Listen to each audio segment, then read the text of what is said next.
Okay, so this question, chapter 6, is talking about normal distribution. So normal distribution looks like this, like a hum, okay, that is symmetrical about the middle line, which is the mean. Okay, so it's the highest, okay, peak on the in the middle, and then towards the end it goes tapered down. Okay, so this is an example of a continuous probability distribution. Okay, so the IQ scores of the scores on the IQ test is normally distributed. Okay, so there could be values that ranges from, okay, less than 100, okay, to or more than 100. Okay, so less than 100, very much less than 100 is not very possible, but when it goes to nearer to 100, this will be higher possibility, and then lower, more than 100 will be not very possible. Okay, so you are told that the mean is 100. Okay, so middle line is 100, the standard deviation is 10. Okay, that means standard deviation is how uh, far away the values are from the mean. Okay, an average of how the values are from the mean. Then you're supposed to find what's the probability that a person who takes the test will score between 90 to 100. So 90 is here, 110 is here. So this is the probability that you're supposed to find. The probability is also the area under the curve, okay, in this shaded region. So in order to find this probability, you can make use of the standard normal distribution, okay, because from there you actually have the standard normal distribution table, which we will show you later, okay, on how you can make use of it to find the probability. But first, in order to convert this normal distribution to standard normal distribution, just make use of this formula: x minus mu, which is the mean, divided by the sigma, which is the standard deviation.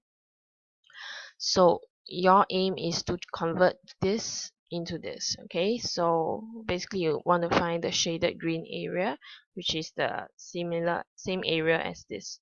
Okay, but you can make use of the table to find it faster. Okay, so basically just make it into the standard value. So from the x score 90 to 110, change it to the z score, which is x 90 minus mu 100 divided by sigma, which is 10. Okay, similarly for this value, so what you should get is you're supposed to find the probability that z is between -1 and 1. Okay, so z between, if probability of z uh, less than 1, okay, if this value is 1, right, less than 1 would be this yellow shaded area. Okay, so how you can find it from the table, right? Let's take a look at the exam. You can take a look at this table. Okay, you'll be given this whole formula here. So scroll down to the third page. This is the standard normal probability table.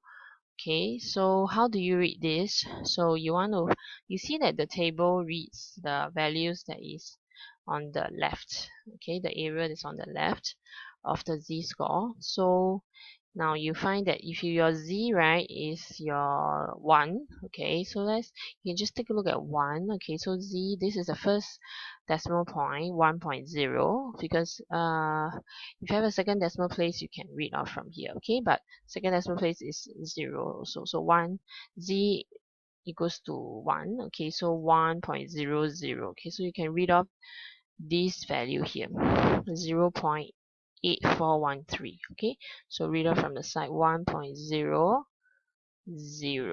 Okay, so value is 0.8413. Okay, so this will give you the shaded area that is on the left of z, okay, goes to 1. Okay, so you find that is the probability that z is less than 1. Okay, so let's go back. So you can see that, okay, z probability that z less than 1 is actually 0.8413.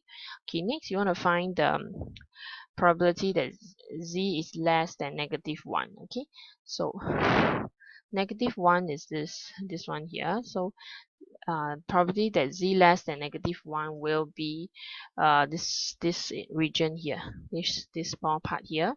So can you see that if you actually use the yellow shaded area minus away this part, which is probably that the z less than -1, you will find the green shaded region. Okay, so this part's probability that z less than -1 will be from the table. Okay, so imagine if this is -1. Okay, so probably that z less than -1, we'll find this area here. So z -1. Okay, so you got to scroll down. Okay, go further down. 0.1. Okay, -0.10. Okay, the second decimal place is 0. So it's this. Okay, can you see that this is 0? So look down here and look on the left. Okay, so 0.1587. So you can put that into your calculation, 0.1587. Take the difference and then you'll find 0.6826.